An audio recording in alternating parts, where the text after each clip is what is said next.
4000 سال قبل پہاڑوں کے دامن میں ایک قافلہ اترا تھا جو صرف 3 نفوس پہ مشتمل تھا۔ ایک باپ،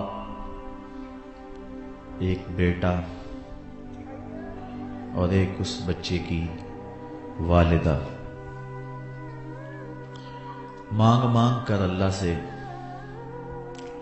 فرزند لیا، لیکن بچہ جو ہی اس بزم گیتی میں قدم رکھتا ہے تو حکم ہوتا ہے اس کو ایسی وادی میں لے جاؤ جہاں کوئی سبزہ نہ ہو، جہاں کوئی ہمسایہ نہ ہو، جہاں شجر سایہ دار، شجر پھلدار نہ ہو۔ حضرت ابراہیم علیہ السلام اس قافلے کو لے کر یہاں پہنچے۔ رات گزری، صبح کا سپیدہ طلوع ہوا تو اللہ کی بارگاہ میں دعا کی، اے میرے رب، میں یہاں اپنی ذریت کو چھوڑ کے جا رہا ہوں، ایسی وادی میں جہاں سبزہ نہیں ہے۔ اے میرے مالک، ان کی حفاظت فرمانا، اور میں ان کے لیے دعا کرتا ہوں کہ یہ نماز قائم کریں اور دلوں کے رخ ان کی سمت پھیر دے اور انہیں پھلوں سے رزق عطا فرما۔ حضرت ابراہیم علیہ السلام واپس پلٹے تو پاک باز خاتون نے اپنے شوہر نامدار کا دامن تھام لیا، تمسکت بعضیالہ، اور پوچھا، اس تنہائی اور غربت میں ہمیں چھوڑ کے کہاں جا رہے ہو؟ 99 سال کی عمر میں فرزند ملا، اور اب اس کو اس غربت اور اس تنہائی میں چھوڑ کے کس کے سپرد کر کے ہمیں کہاں جا رہے ہو؟ تو حضرت ابراہیم علیہ السلام نے جواب دیا، میں تمہیں اللہ کے سپرد کرتا ہوں۔ تو پاک باز خاتون نے کہا، اذا لا یضیعنا، اگر تم ہمیں اس رب کے سپرد کر کے جا رہے ہو تو خیر سے جاؤ، وہ ہمیں کبھی بھی ضائع نہیں ہونے دے گا۔ حرم کی یہ داستان ان 3 نفوس سے شروع ہوتی ہے۔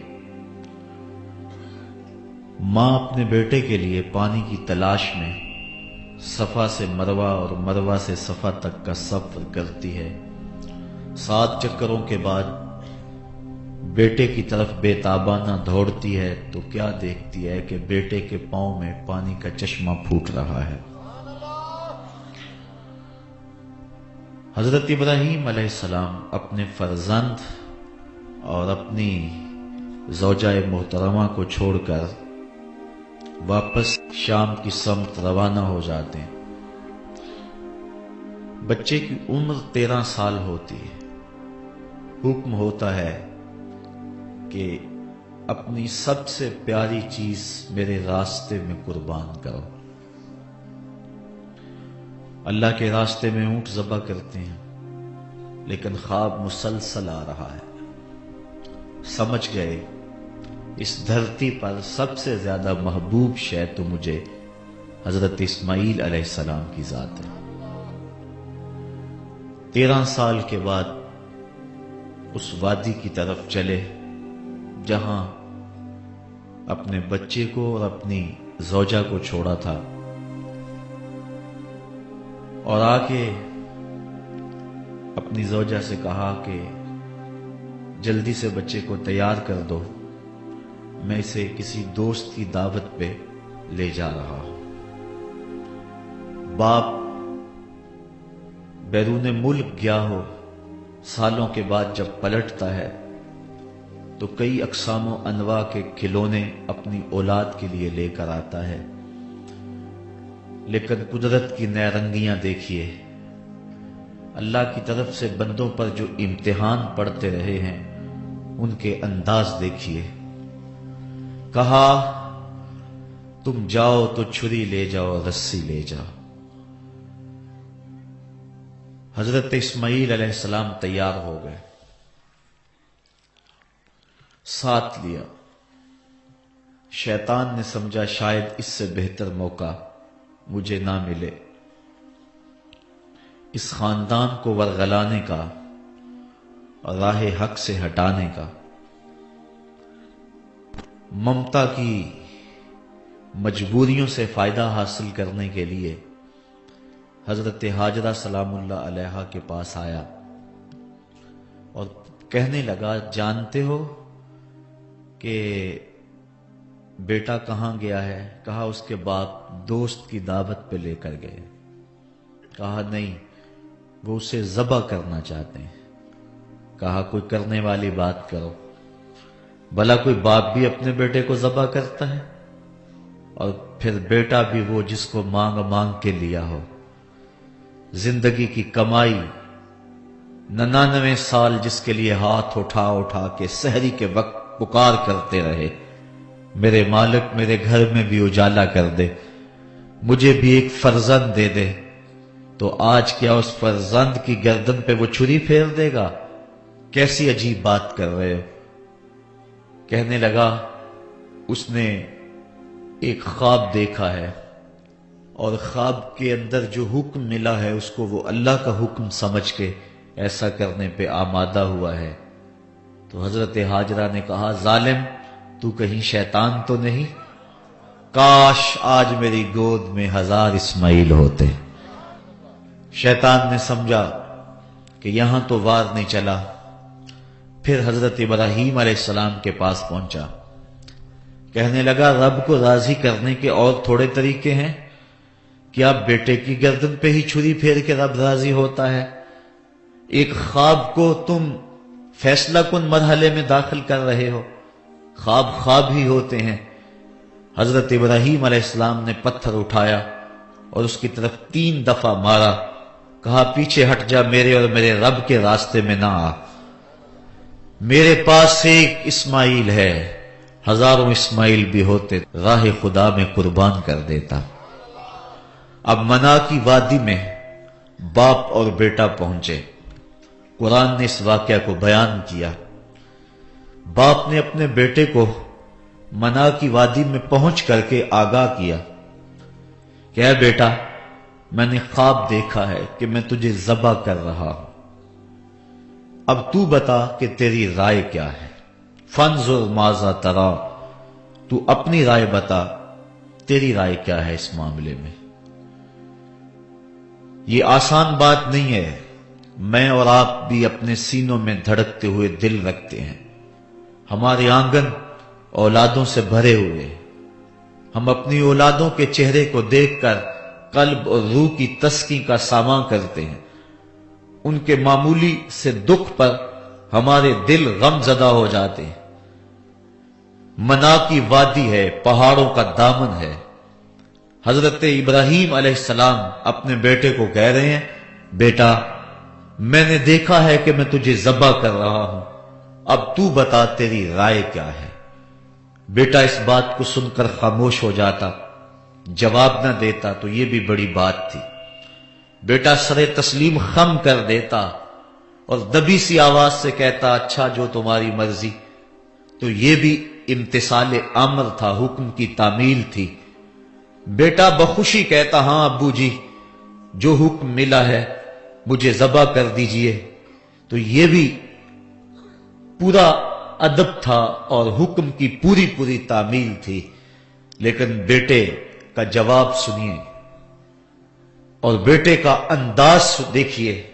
جب باپ نے کہا بیٹا میں تجھ کو ذبح کرنا چاہ رہا ہوں، تو بیٹا یہ نہیں کہتا یا ابا تذبح، ہاں میرے باپ مجھے ذبح کر لیجئے۔ سوال ذبح کا تھا، جواب بھی ذبح سے دے دیا جاتا تو سوال کا مکمل جواب تھا۔ یہ نہیں کہا کہ اے میرے باپ، آپ ذبح کرنا چاہتے ہیں؟ ہاں مجھے ذبح کر لیں۔ بلکہ قرآن مجید کھولیے، جواب کتنا عالی نصب ہے، اور الفاظ کی ترتیب کے اندر دھڑکتے ہوئے دل کی کیسے صدا سنائی دے رہی ہے۔ قال یا ابت افعل ما تؤمر ستجدنی ان شاء اللہ من الصابرین۔ کہا میرے باپ، ذبح کیا، جو بھی حکم ہے کرو، فقط ذبح ہی نہیں، میرے بدن کے ٹکڑے کرنا چاہو تو اسماعیل حاضر ہے، مجھے آگ میں جلانا چاہو تو اسماعیل حاضر ہے۔ یا ابت افعل ما تؤمر، میرے باپ جو کرنا ہے کر گزریے، ستجدنی انشاءاللہ من الصابرین، آپ دیکھیں گے میں صبر کر کے دکھاؤں گا۔ یہ فیضان نظر تھا یا کہ مکتب کی کرامت تھی؟ سکھائے کس نے اسماعیل کو آداب فرزندی؟ کہا جو کرنا ہے کرو، مجھے آپ بالکل اس کے لیے تیار پائیں گے، جو بھی حکم ہے اس کی تعمیل کرو۔ اب وادی منا، پہاڑوں کا دامن، حضرت ابراہیم علیہ السلام کے ہاتھوں میں چھری، اور کہا میرے باپ مجھے رسیوں سے جکڑ لو، کہیں ایسا نہ ہو کہ شدت درد سے تڑپنے لگوں اور آپ کو اللہ کا حکم تعمیل کرنے میں، اس کا حکم پورا کرنے میں دیر ہو جائے، اور میرے باپ اپنی آنکھوں پہ بھی پٹی باندھ لو، کہیں ایسا نہ ہو کہ میرا خوبصورت چہرہ ذبح کے لیے رکاوٹ بن جائے اور محبت آپ کے سینے کے اندر اس طرح جوش مارے کہ آپ کی چھری رک جائے۔ باپ نے آنکھوں پہ پٹی باندھ لی، بیٹے کو رسیوں سے جکڑ لیا گیا۔ پھر بیٹا کہنے لگا ابو جی میری رسیاں کھول دو۔ کہا بیٹا کیا ہوا، ارادہ تو نہیں بدلا؟ کہا نہیں میرے باپ، کل کا مورخ لکھے گا کہ باپ ذبح کرنا چاہتا تھا، بیٹا ذبح ہونا نہیں چاہتا تھا، باپ نے باندھ کے کیا ہے، میری رسیاں کھول دو نہیں تڑپوں گا۔ اب قرآن کھولیے، ارشاد فرمایا فلما اسلما وتلہ للجبین، جب دونوں راضی ہو گئے، باپ ذبح کرنے پہ راضی ہو گیا، بیٹا ذبح ہونے پہ راضی ہو گیا۔ یہ راضی ہونا کوئی آسان کام نہیں ہے، کو ہمالیہ کا کلیجہ بھی ہوتا تو پھٹ جاتا۔ منا کی وادی تھر تھر کانپ رہی ہے، مالک قیامت آنے والی ہے۔ وہ بیٹا جس کو مانگ مانگ کر لیا تھا، آج اس فرزند کو باپ نے لٹایا ہوا ہے اور اس کی چھاتی پہ اپنا گھٹنا رکھا ہے۔ فلما اسلما، جب دونوں راضی ہو گئے، فلاں کوٹھی خرید لیں، فلاں ماڈل کی گاڑی خرید لیں، نہیں، باپ ذبح کرنے پہ راضی ہے، بیٹا ذبح ہونے پہ راضی ہے۔ جب دونوں راضی ہو گئے، وَتَلَّهُ لِلْجَبِينِ، اور باپ نے بیٹے کو پیشانی کے بل لٹایا۔ مفسرین نے اس پہ دو قول بیان فرمائے ہیں، ایک تو یہ کہ پیشانی کے بل لٹایا اور اوپر سے ذبح کرنا چاہتے تھے گردن کے پیچھے سے تاکہ بیٹے کا چہرہ سامنے نہ ہو، یہ ہے پیشانی کے بل لٹانے کا ایک انداز۔ اور دوسرا انداز مفسرین فرماتے ہیں جس طرح ہم جانور کو ذبح کرتے ہیں تو اس کی گردن کو خم دے کر پیچھے زمین پہ لگا لیتے ہیں تاکہ اس کی رگیں تن جائیں، گردن کھل جائے اور ذبح کرنے میں آسانی ہو۔ حضرت ابراہیم علیہ السلام نے اپنے نونہال کی ریشم جیسی گردن کو خم دے کر پیچھے پتھر کے ساتھ پیشانی لگائی، اور جب وہ گردن تن گئی تو اس کو کہتے ہیں وَتَلَّهُ لِلْجَبِينِ، اور باپ نے بیٹے کو پیشانی کے بل لٹا لیا، ہاتھ میں چھری ہے۔ اور جب حضرت خلیل نے بیٹے کی گردن پہ چھری رکھی، دھرتی کا کلیجہ کانپنے لگا، حوروں کی چیخیں نکل گئی، عرش معلیٰ تھرانے لگا، فرشتے کانپنے لگے، مالک قیامت تو نہیں آنے والی؟ کہا میرے بندے کی ذرا باقی ادا کو تو دیکھو، تم کہتے تھے سجدے ہم کریں گے، تم کہتے تھے رکوع ہم کریں گے، یہ تو دھیگا مشتی اور فساد کریں گے، ذرا دیکھو باپ اپنے بیٹے کو کس طرح میرے حکم پر ذبح کرنے کے لیے تیار ہے۔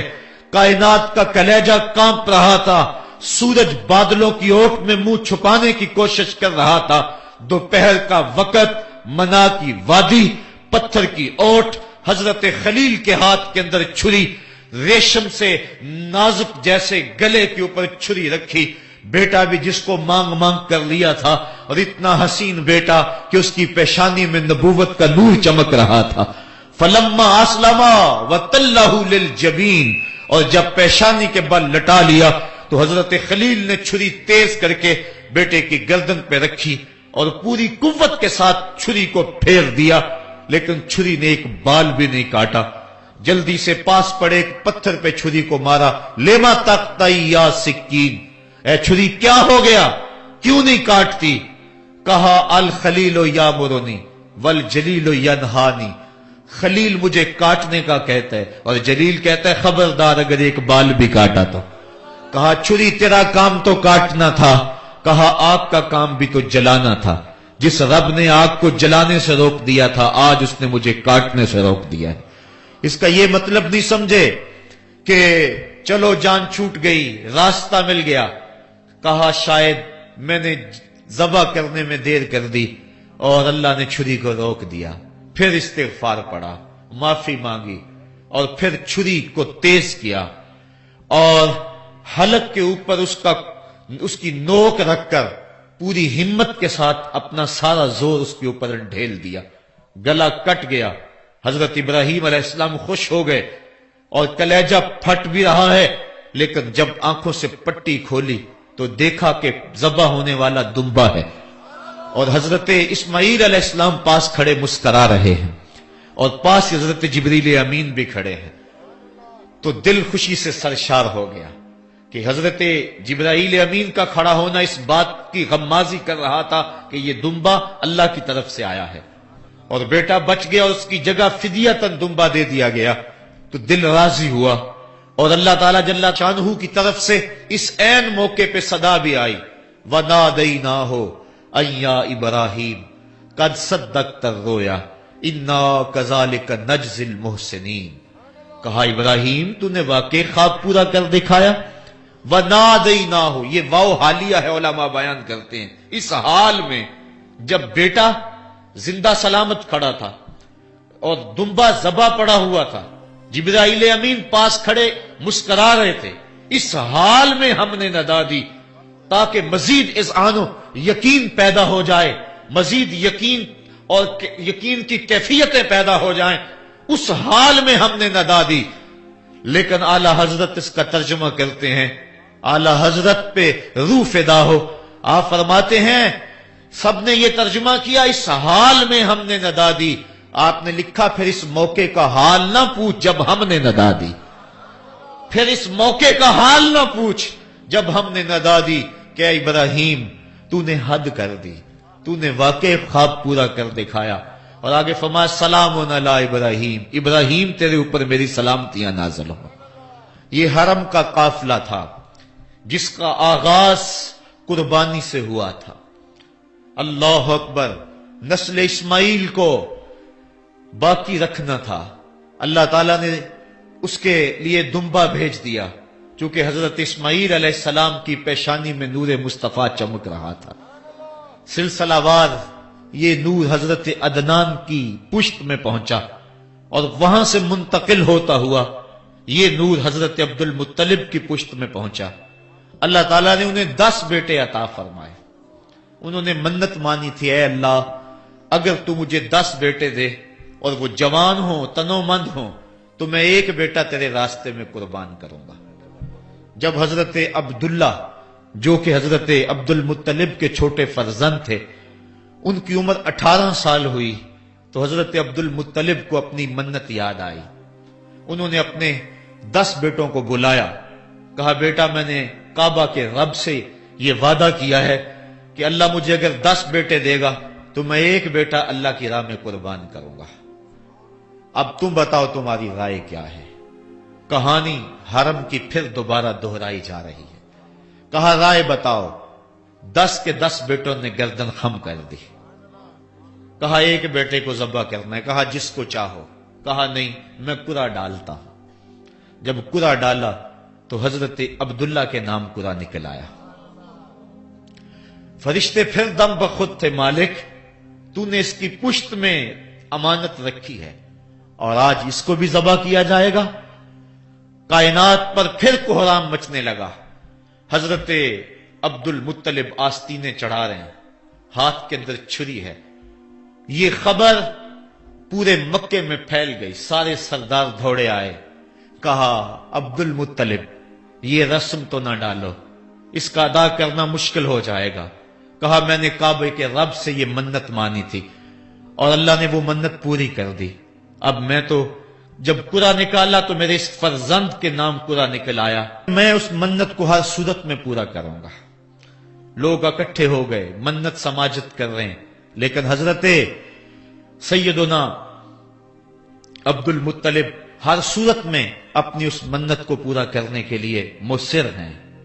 پھر کہا کہ حجاز کی حرافہ اس کے پاس چلتے ہیں اور جا کے اس کے سامنے یہ مسئلہ رکھتے ہیں۔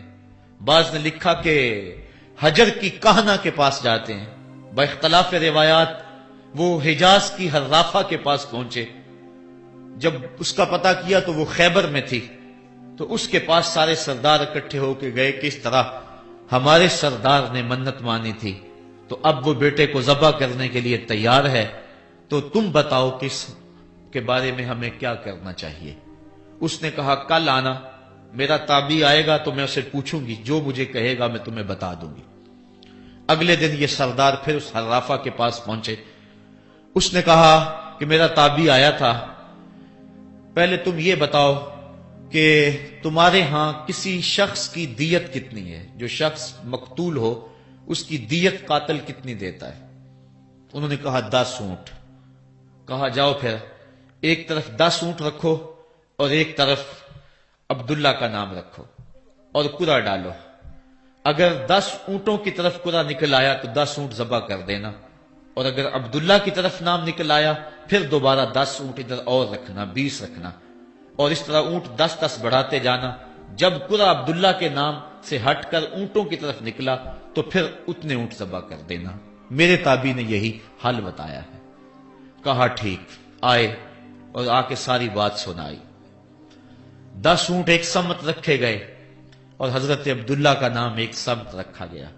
جب قرعہ نکالا تو حضرت عبداللہ کے نام نکلا۔ پھر 20 اونٹ رکھے گئے، پھر قرعہ نکالا تو حضرت عبداللہ کے نام نکلا۔ پھر 30 اونٹ رکھے گئے، قرعہ حضرت عبداللہ کے نام نکل رہا ہے۔ 40 اونٹ رکھے گئے، 50 رکھے گئے، 60، 70، یہاں تک کہ 100 اونٹ رکھے گئے۔ 100 اونٹ جب ادھر ہو گئے، اب قرعہ نکالا تو اونٹوں کے نام نکل آیا۔ سارے خوش ہو گئے کہ اب قرعہ اونٹوں کے نام نکل آیا، عبداللہ کی جان بچ گئی۔ لیکن حضرت عبد المطلب فرمانے لگے کہ میں ایسا نہیں کروں گا۔ کہا کیا کرو گے؟ کہا ایک مرتبہ نکلا ہے، 3 مرتبہ قرعہ ڈالو، اگر تینوں مرتبہ عبداللہ کے نام کی بجائے اونٹوں کے نام نکلا تو پھر میں سمجھوں گا کہ اللہ کی طرف سے یہی مرضی ہے، ورنہ میں اپنے بیٹے کی گردن پہ چھری رکھ دوں گا۔ اللہ اکبر! مکے کے اندر سردار بھی دعائیں مانگ رہے ہیں۔ اللہ اکبر! ایمن بھی دعا مانگ رہی ہے، مکے کے پربت دعائیں مانگ رہے ہیں، کائنات کا ذرہ ذرہ دعائیں مانگ رہے ہیں۔ قرعہ جب ڈالا گیا تو دوسری مرتبہ بھی قرعہ اونٹوں کے نام نکلا۔ اب تیسری مرتبہ جب قرعہ ڈالا گیا تو ہر ایک کا دل دھڑک رہا ہے۔ حضرت عبد المطلب تیار ہیں، کہا اگر تیسری مرتبہ بھی قرعہ اونٹوں کے نام نہ نکلا تو میں اپنے بیٹے کی گردن پہ چھری پھیروں گا، چونکہ میں نے کعبے کے رب سے منت مانی ہوئی ہے۔ جب تیسری مرتبہ قرعہ ڈالا گیا تو وہ بھی اونٹوں کے نام نکلا۔ 100 اونٹ ذبح کر دیے گئے۔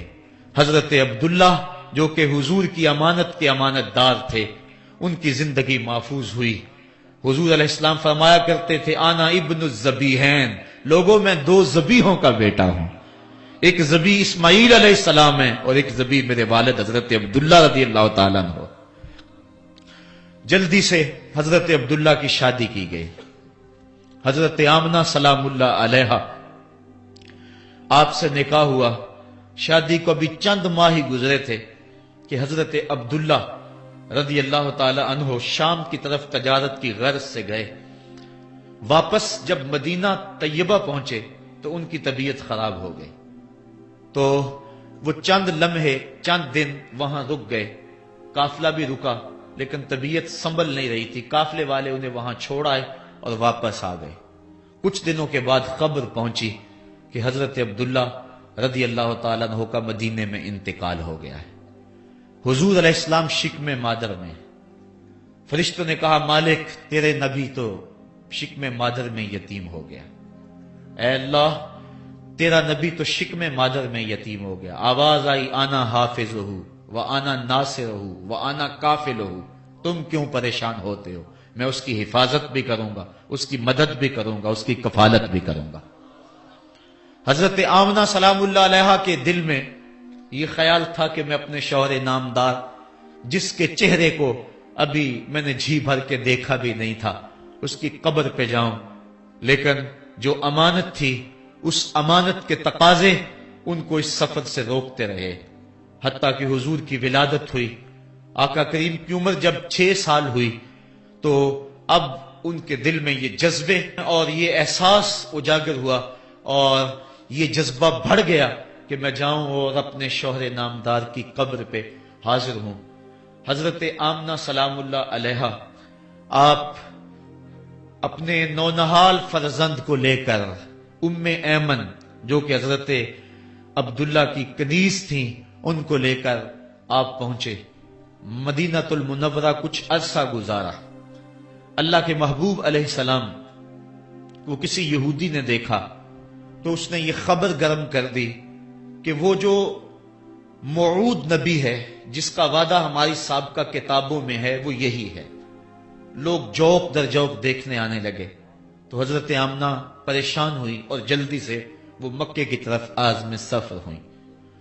ابھی مکے سے 150 کلومیٹر کا فاصلہ باقی تھا کہ ابوا کے مقام پر حضرت آمنہ سلام اللہ علیہا کو سخت بخار ہو گیا اور حضرت آمنہ سمجھی کہ یہ میرا بخار جان لیوا ثابت ہوگا. تو انہوں نے ام ایمن کو بلایا. کہا لگتا ہے کہ یہ بخار میری موت کا باعث بنے گا. میں تمہیں وصیت کرتی ہوں کہ میرے بیٹے کو بحفاظت امیر قریش عبد المطلب تک پہنچا دینا. اور اس کے بعد حضور کو حضرت آمنہ نے بلایا، اپنے سامنے بٹھایا، سر پہ ہاتھ رکھا. حضرت آمنہ حضور سے کچھ باتیں کرنا چاہ رہی تھی. وادی ابوا کے اندر یہ منظر بڑا دل گداز تھا. حضرت آمنہ نے حضور کے سر پہ ہاتھ رکھا اور روتے ہوئے کہا، آنکھیں چھلکنے لگی. کہا بیٹا ہر نئی چیز نے پرانی ہو جانا ہے اور ہر باقی نے فنا ہو جانا ہے. میں بھی جا رہی ہوں وذکر باک وولدت طہرا، لیکن سنو میرا ذکر نہیں مٹے گا، میں تیرے جیسا پاکیزہ بیٹا چھوڑ کے جا رہی ہوں. یہ آخری لفظ تھے حضرت آمنہ سلام اللہ علیہا کے. اس کے بعد حضرت آمنہ سلام اللہ علیہا آخری ہچکی لی اور حضور سے ماں بھی جدا ہو گئی. آقا کریم علیہ السلام نے اپنی والدہ کو وہاں دفن کیا ام ایمن کے ساتھ مل کے. جیسے بھی ہو سکا وہ کیا کسی نے کہا تھا تجھے کن پھولوں سے ہم کفن دیں، تو جدا ہی ایسے موسموں میں ہوا جب درختوں کے ہاتھ پھولوں سے خالی تھے. آقا کریم کی آنکھیں چھم چھم برس رہی ہیں. حضرت ام ایمن حضور کو اپنے ساتھ چمٹا لیا اور مکہ المکرمہ پہنچ کے حضور کے دادا کے سپرد کیا. 2 سال تک وہ حضور علیہ السلام کو اپنی کفالت میں انہوں نے رکھا. کعبۃ اللہ کے سائے میں ان کی مسند بچتی تھی اور ان کے بیٹوں میں سے اور قوم کے کسی فرد کو یہ ہمت نہیں ہوتی تھی کہ اس مسند کے اوپر بیٹھے، دور ہٹ کے بیٹھتے تھے. لیکن حضور جب آتے تو اس مسند کے اوپر چڑھ کے بیٹھ جاتے. حضور کے چچا اور حضور کے دیگر عزیز و اقارب کہتے کہ بیٹا نہ چڑھو، تو حضرت عبد المطلب کہتے رہنے دو، یہ بڑی شان والا بیٹا ہے. ان سے محبت کرتے، ان کو اپنے ساتھ سلاتے. 8 سال کی حضور کی عمر ہوئی کہ امیر قریش کا بھی انتقال ہو گیا. ابن حشام نے لکھا ہے کہ جب امیر قریش کا انتقال ہوا تو سوگ میں مکے کے بازار بند ہو گئے. پورا شہر جنازے میں امڈ آیا، لیکن 8 سال کا بچہ تھا، بلک بلک کے رو رہا تھا. آج وہ سایہ بھی اٹھ گیا. پھر چچا کی کفالت میں گئے اور انہوں نے جس انداز سے کفالت کی اور محبتوں کا ثبوت دیا وہ الفتوں کی ایک لمبی داستان ہے۔ 40 سال کی عمر ہوئی تو اللہ تعالیٰ نے حضور علیہ السلام کو نبوت کی ذمہ داریوں کے اعلان اور لوگوں تک پیغام حق کے ابلاغ کا حکم دیا۔ آقا کریم علیہ السلام جب پیغام حق لے کر میدان میں آئے تو گلی کوچوں اور بازاروں کے اندر مخالفتیں، نکتہ چینیاں، ناموافق حالات کے جکڑ اور مخالفتوں کی آندیاں چلنے لگیں۔ ابھی آپ سن رہے تھے کہ حضرت بلال حبشی کے ساتھ کیا سلوک کیا جاتا رہا، کس انداز کے ساتھ ان کے سینے پہ پتھر رکھ دیا جاتا، حضرت خباب بن ارت کے ساتھ کون سا سلوک کیا جاتا رہا، کون کون سے دکھ تھے جو روانہ رکھے گئے۔ حضرت زنیرہ ان کے گلے کے اندر کوڑا ڈال کر کوڑے کی رسی کو تاؤ دیے گئے، یہاں تک کہ ان کی آنکھیں باہر آ گئیں اور آنکھوں کی روشنی جاتی رہی۔ ابو جہل بولا اب بلانا اپنے محمد کو جو تیری آنکھوں کی روشنی کو واپس کرے۔ زنیرہ نے ہاتھ پھیلا لیے اور کہا عرش کے رب، میں ان آنکھوں کا نور کیا میرے بدن کے ٹکڑے ٹکڑے ہو جاتے، کبھی بھی تیرے سے زندگی نہ مانگتی، لیکن اب تیرے نبی کی عزت کا سوال ہے، میری آنکھوں کی روشنی واپس کر دے۔